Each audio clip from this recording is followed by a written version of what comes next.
devagarinho, beleza? Vamos aqui corrigir a atividade que foi posta na última aula para vocês, que diz o seguinte. Em uma pesquisa, 6 alunos de um grupo dizem preferir viajar para a praia, e os 4 restantes dizem viajar para o campo. Eles preferem viajar para o campo. Na letra A, ela pergunta, qual fração indica a razão entre o número de alunos que preferem viajar para o campo e o número de alunos que preferem viajar para a praia? Beleza. Observe o seguinte, considere essa questão como sendo a 1, letra A. Eu vou observar, quando eu vou montar essas frações, em que eu tenho que observar a razão entre duas grandezas, da seguinte maneira.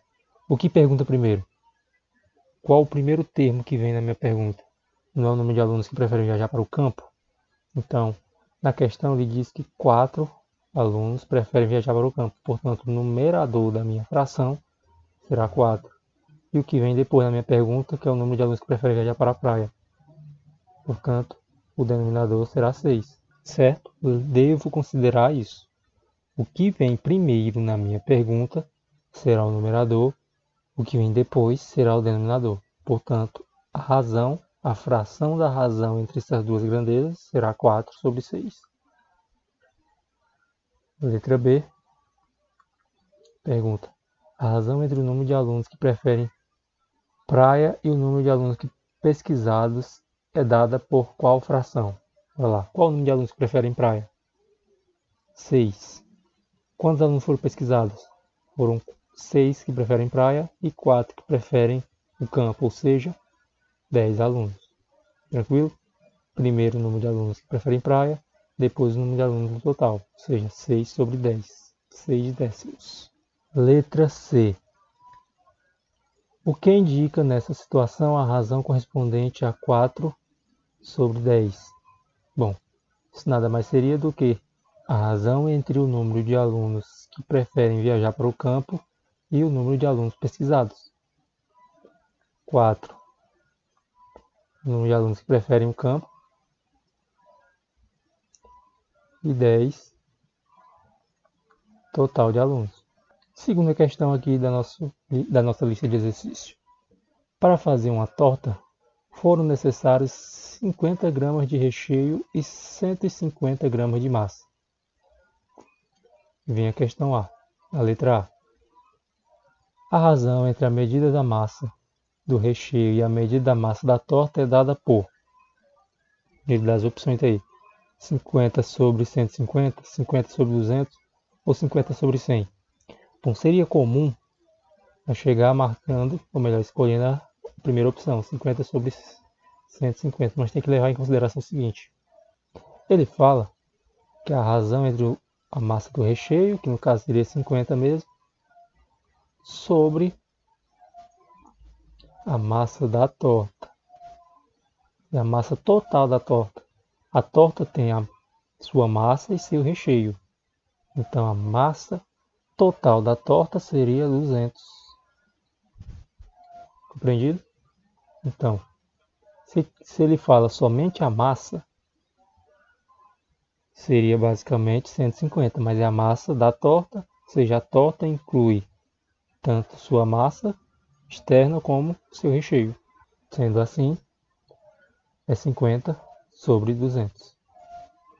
Na letra B, temos o seguinte.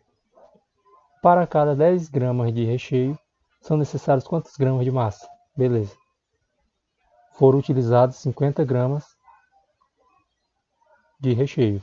Se eu quero 10 gramas, isso é o mesmo que eu dividir isso aqui por 5, certo? Que é igual a 10. Portanto, eu vou pegar a mesma razão aqui. A massa da torta. Por 150 gramas, se eu dividir isso por 5, eu vou ter quanto? 150 dividido por 5 dá 30 gramas. Então, são necessários 30 gramas de massa. Vamos lá para a questão 3. Em um suco, a razão entre a quantidade de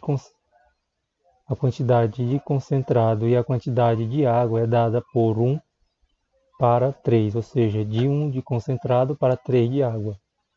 Ou seja, é dado pela fração 1/3. Beleza. Se foram colocados 3 copos de concentrado nesse concentrado aqui seria a polpa do fruto, supondo assim. Quantos copos de água serão necessários? Beleza, analisa comigo o seguinte. Se eu tenho uma porção de concentrado, está para 3 de água. Se um copo de concentrado está para 3 de água. Um copo de suco está para 3 de água. Então, se eu tenho 2 copos de concentrado, quanto eu vou ter de água? É só eu dobrar, né? Se eu dobrei a porção de suco, eu dobro a porção de água, que no caso será 6. Portanto, terei 6 copos de água. Tranquilo? Só analisar. Se eu dobrei o suco, eu vou dobrar a água. Letra B. Qual a fração indica a razão entre a quantidade de água e a quantidade de suco? Beleza. Então, se eu coloco um copo de concentrado mais 3 copos de água, eu vou ter 4 copos de suco, certo? Um copo de concentrado, que seria basicamente a polpa, mais 3 copos de água, é igual a 4 copos de suco. Portanto, se eu utilizo 3 copos de água, seria 3 sobre o total, que é o copo de suco, 3 quartos. Compreendido? Só levar em consideração isso. Para fazer 4 copos de suco, eu vou utilizar um copo de concentrado e mais 3 copos de água. Esse concentrado seria basicamente a polpa, só reforçando. E 3 copos de água mais um copo de concentrado vai dar 4 copos de suco. Então, se eu utilizei 3 copos de água, vou ser 3 sobre 4. Compreendido? Espero que tenham todos entendido e até o próximo vídeo.